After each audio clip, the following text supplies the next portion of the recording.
চলার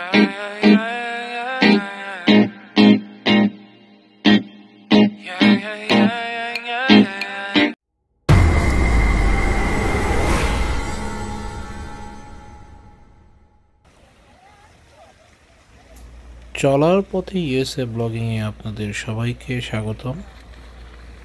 আজ আমার সেই সবচেয়ে প্রিয় জায়গা ইভেনস্টনের বাহাই টেম্পলে এসেছি।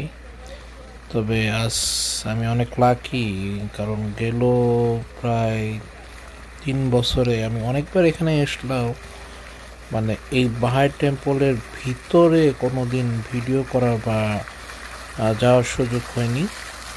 আজ প্রথমবারের মতো সেই সুযোগ এসেছে যে বাহাই টেম্পলের ভিতরে ছবি বা তারা ভিডিও করতে দিবে।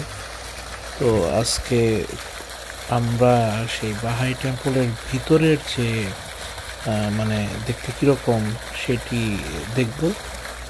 চলুন আমার সাথে আপনারাও উপভোগ করুন যে এই টেম্পলের ভিতরের যে অংশটুকু ভিতরে আদতে মানে সেই যে কী রকম মানে কারুকাজ সেটা আমরা প্রত্যক্ষ করব। তো চলুন শুরু করি, আমার সাথে আপনারাও থাকুন।